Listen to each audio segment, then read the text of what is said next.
Hey guys, Rebecca, alcoholic and addict. Yes, big Carolina fan. Glad to be here tonight and glad to speak for you guys and glad to have this opportunity to share my story and to share what has made me successful outside of Pavilion. I'm very blessed for my time at Pavilion and everything that I learned there, and so anytime that I can help out or be of service for Pavilion, I'm always there. So this is the first time that I'm sharing my full story, except for one-on-ones or on the panel. So um, I appreciate your time, and I hope I do it service. Okay, guys, so where do I start? My childhood and everything, growing up, in all honesty, I don't have a lot of traumas. I would say I grew up middle class to wealthy. My family was very religious, and I came from a background where I grew up in like a suburb of Charlotte. And it was a small enough place where everyone knew everyone, kind of thing. And my dad was like head of the deacons. My mom was like teacher for, umpteen years. And it was kind of one of those places where I was so ready to get out of when I was going to college. So I had a lot of pressure as a child, I guess, to exceed and excel and achieve, whether it was in sports or academics, um, and just always be on my P's and Q's all the time. Um, and it was always, when I would walk out the door, it would be like, know whose you are, know the family you represent, those types of things. Um, there was not a lot of drinking in my immediate family because on my mom's side of the family, there was alcoholism, and my great grandfather died of alcoholism. So my grandmother, he died of liver and kidney failure. So my grandmother never drank. So my mom, out of respect, didn't do that. But on my mom's side of the family, there's heavy alcoholism with aunts, uncles, etc., cousins. But no one is actually in any kind of program at all. So I was very excited to go to a big college and get somewhere where I could basically just blend in where no one knew me. So I went to Carolina, and I was so excited. No one would know me there. I could get into some mischief, and no one would basically, no one would know the difference, and no one would tattle to my parents, and I wouldn't be bringing shame on the family name, etc. Because that was always kind of the pressure of what I was given as a child. So anyway, so I go to Carolina, and yeah, it was literally my first day at Carolina's campus. Very first night, I remember binge drinking until I threw up. So it was like off to the races the first day.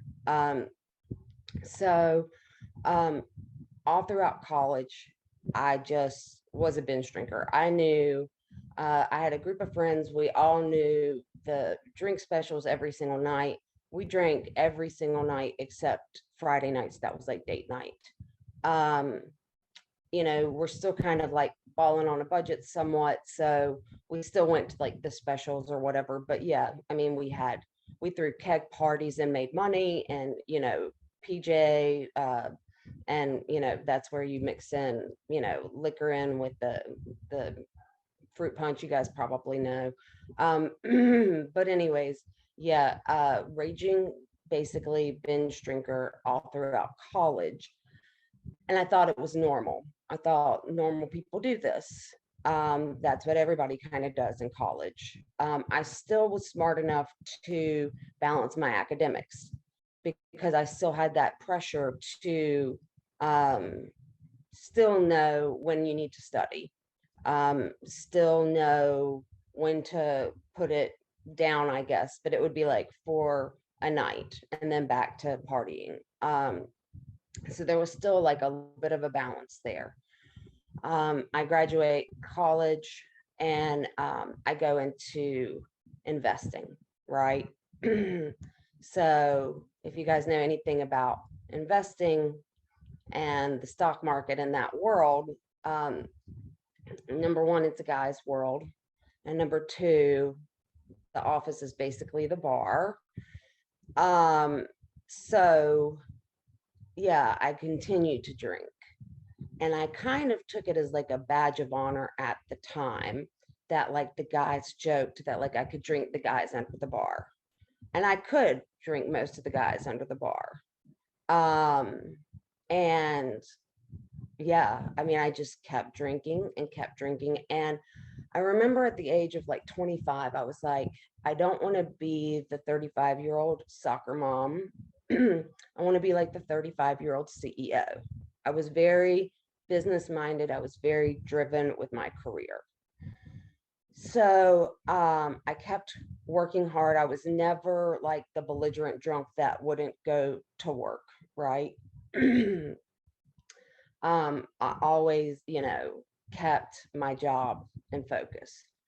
So I didn't think I was an alcoholic. I just thought this was what normal people did. People would say things to me like, oh, you won't continue drinking like this. Like you'll get old, like you'll get hangovers, like all this stuff. And I was just like, no, it's because you didn't continue drinking. Like, anyways. So then I start dating this guy, and he was a drinker also. He had previously been in like high school more into pills and stuff.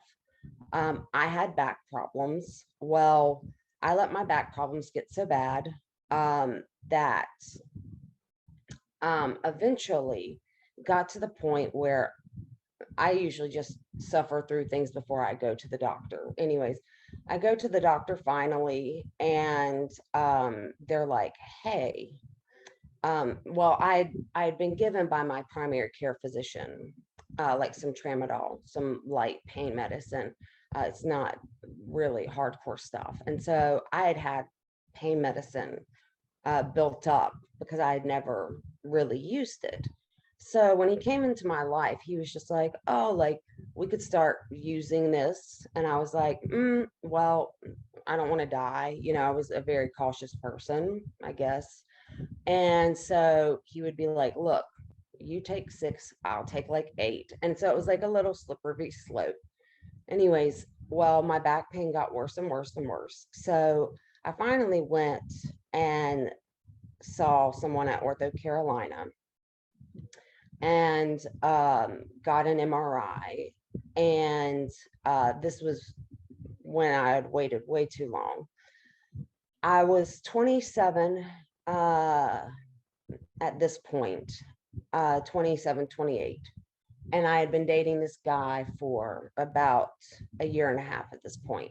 And come to find out that I had 3 herniated discs, but one was ruptured, and it was halfway through my spinal column.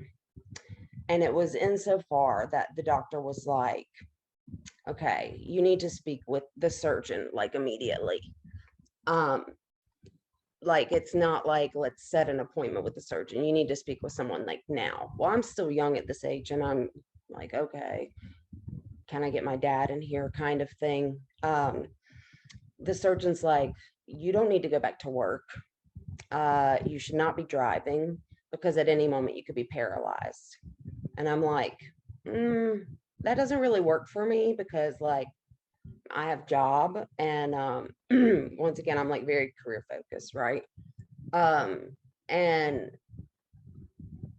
I'm just like, this doesn't really work for me. Like I need to keep doing my work. Like I'm in sales. Like I can't just like up and not go back today. And he's like, you could literally be driving your car today and you're just could be paralyzed. So anyways, so I went back to work for like 2 days and then had to have the surgery, and they scheduled it for like a week out. So they had to do and remove a large part of the disc out. Anyways, needless to say, they got the worst part out, but I still had severe back problems. So I was on pain medicine and had to go to a pain doctor for a long time. I was on Oxycodone, is where I started, Oxycodone and Oxycontin.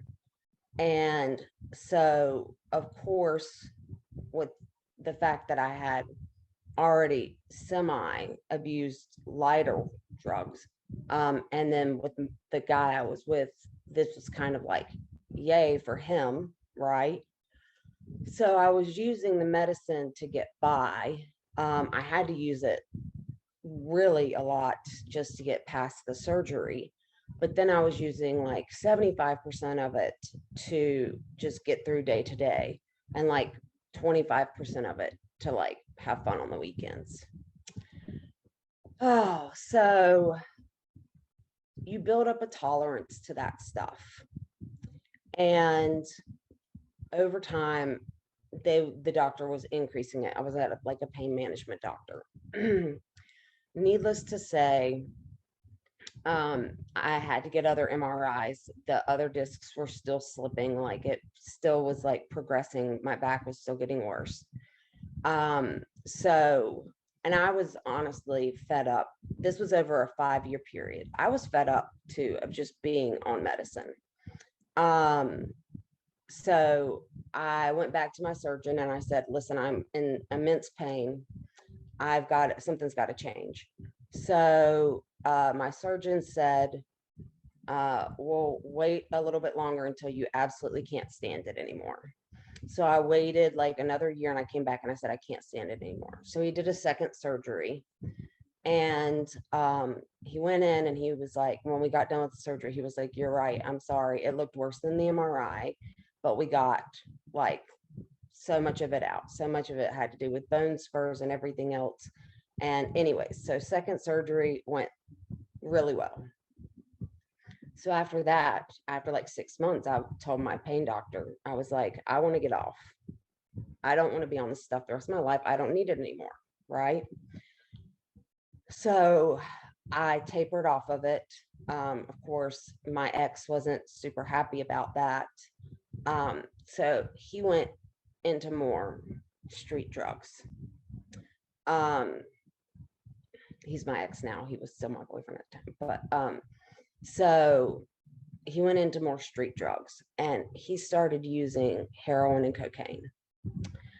And that's really hard to watch. But so I got off of the pain pills, and I haven't done pain pills now, and it's been like 6.5 years now. So anyways, but there was one day that I was in like immense pain. This was about probably like 5 months, I think, after I got off the pain pills. And I was literally using a walker, and I was walking around like my apartment using a walker, or not my apartment, it was my house, using a walker.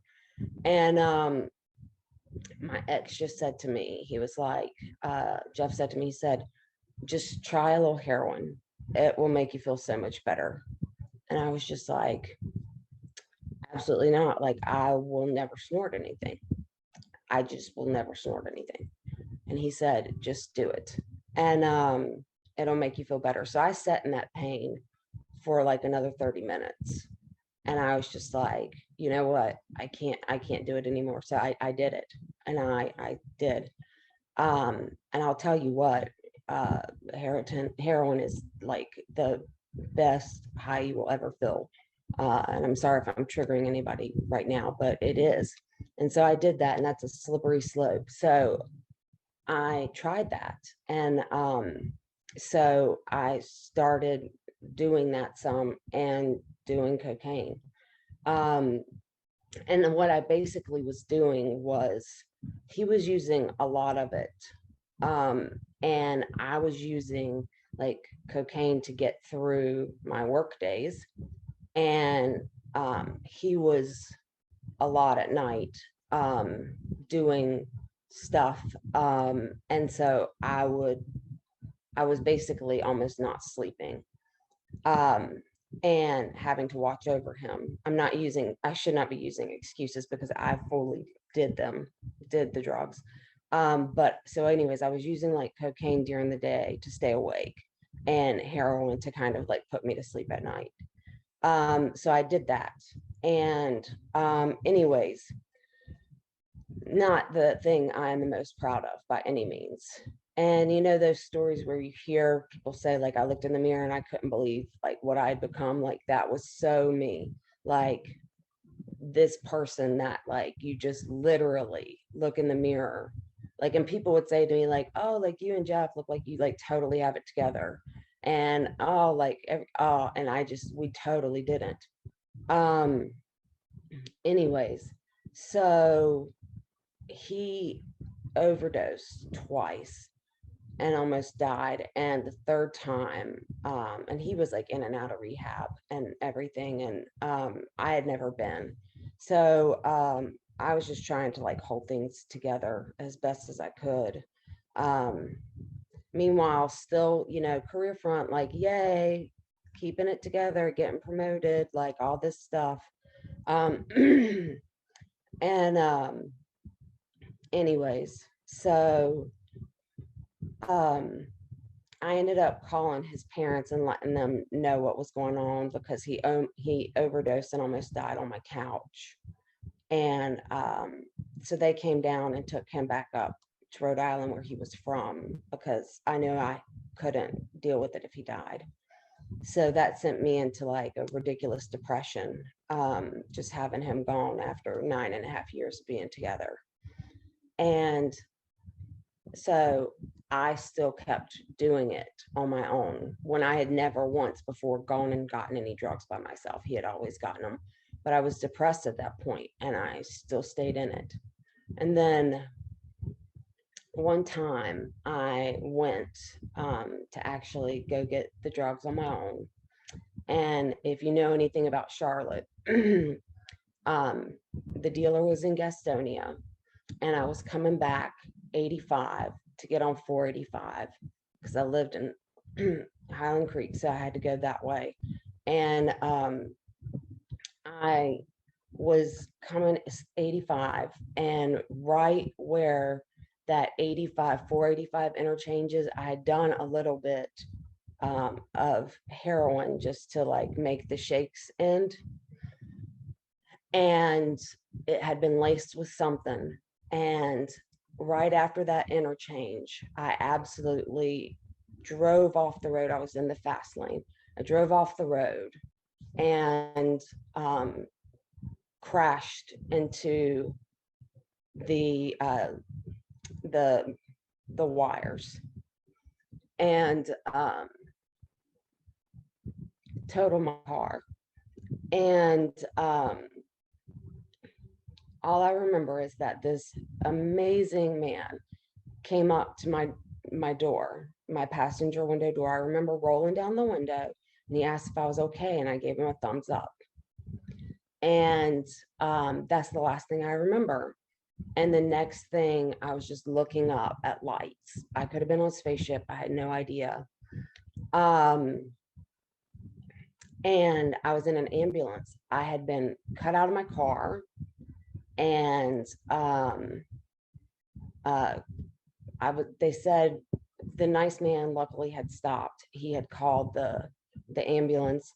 They did not find my drugs or anything because I was like all alcoholics were good at hiding things. They had cut me out of the car. said I was turning blue when they got there. They put me in the ambulance. They had found a bottle of tramadol, which was my dog's tramadol, in the back seat, and they thought that maybe that's what I had taken. So after they tried to resuscitate me and everything, they just happened to give me a Narcan shot, and that's what saved me. And they said I jumped right up. Now, they took me to the hospital. My dog was in the car, so I was concerned about like animal control and things like that, like coming to get my dog. But they took me to the hospital, and I was totally aware. They did not even drug test me. I am so blessed about that. But the thing was, is that that was like my moment of clarity with that, because I wouldn't have cared if I had died, right? And I wouldn't have, like, it would have deserved me, right, if I would have gotten a DUI or something else. But what hit me about it was that I could have killed someone else. What if there would have been like a child in the car that I could have killed? Like, what if it would have happened and I would have passed out a minute earlier, and it would have been right over that like interchange, and my car would have flown over that? There's so many things. What if that guy wouldn't have stopped? Once again, it would have just been me dying. What if I wouldn't have been in that fast lane? I could have easily gone off and hit 5 cars. So there was definitely like a guardian angel watching over me. So at that moment in time, I was just like, I can't do this anymore. Like, I absolutely cannot, because I could have killed somebody else. At that point, I was kind of like, I didn't really care if I died. It was obvious by my decisions, right? Um, but anyways, so that was December 14th, and that was of 2017. So I had 9 days off of work, I knew coming up. So I had to get to those 9 days, do a little bit to like hold me over until then. And then I detoxed myself over those 9 days. Just slowly just decreased myself and detoxed myself over those 9 days. That shit is hard and that shit is real. But I did it. And I have not touched a single drug in over, I'm sorry if I get the date wrong, but it's been over 3 years, the year wrong, but it was 3 years this past December. So, yeah, anyways, very thankful that that wreck happened the way it did. But all it did was just kick up my alcoholism. And that's why I say I'm an alcoholic and an addict. So I'll speed it up because I want to get through my time at Pavillon and what's worked for me now. So what brought me to Pavillon was I obviously have an issue. And so I went to drinking, and I just replaced one substance with another, right? I started drinking more, and just replaced one issue with another. And so I got to the point where I couldn't stop drinking either. Um, so when I tried to stop drinking, I couldn't. I thought I could stop the same way I had pills and the same way I had with drugs, and I couldn't. I started getting the shakes. I started getting tremors. I was at the point with COVID, I was drinking around the clock because masks, I could hide my drinking. People couldn't smell the alcohol in my breath. With COVID, I was trapped at home, so I literally just had the bottle beside my bed. And it was like, I finally just surrendered to the fact of like, okay, this is a big problem here. For 10 years, I have substituted one thing for another, right?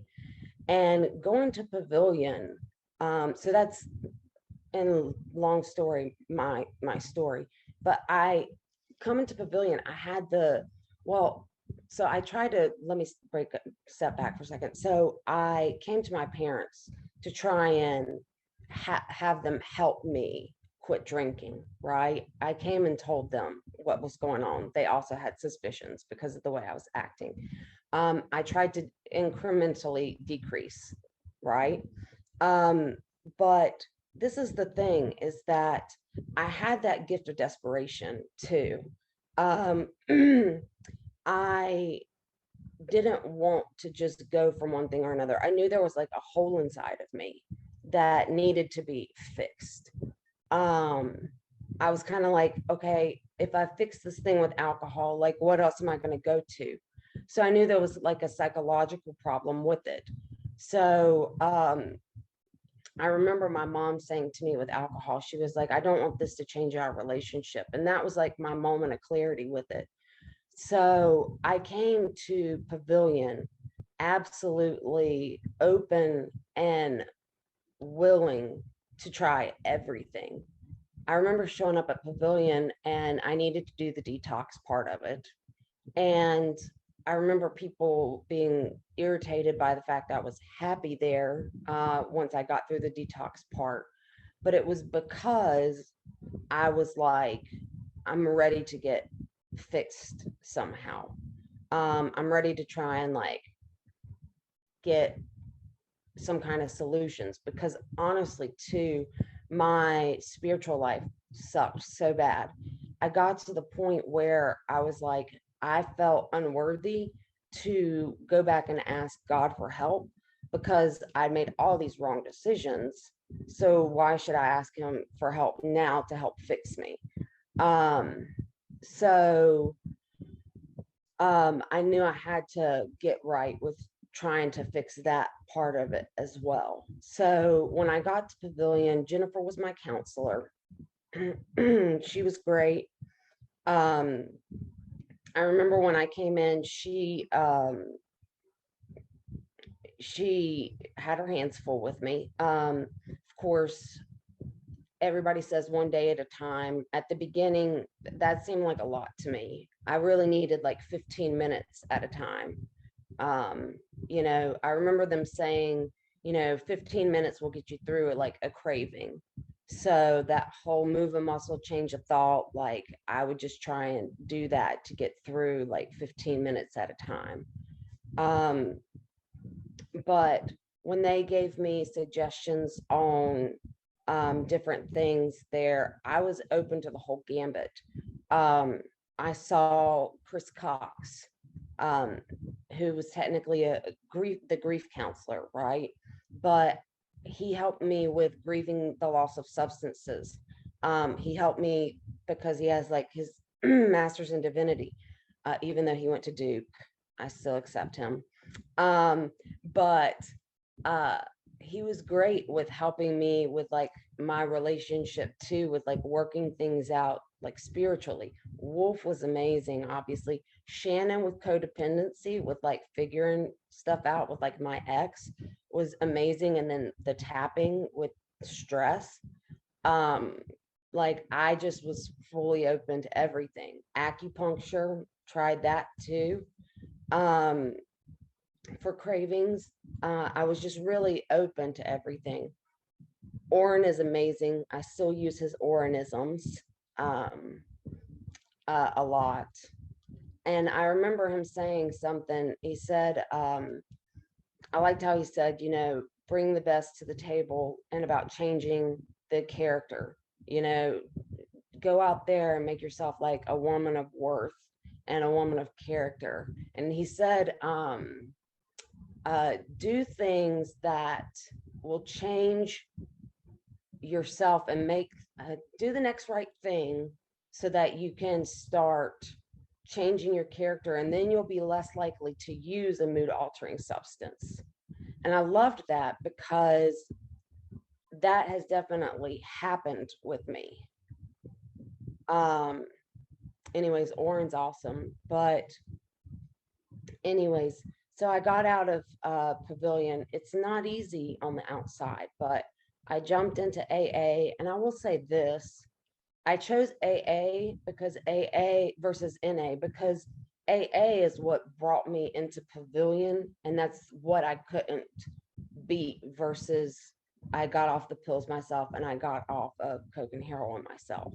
But I will say this, when I quit those other things, it's basically like being like a dry drunk. I never had a program, right? Being in AA and working a program this time has like made like such a big difference. Like I have an amazing tribe. Some of them are on here. I have an amazing sponsor.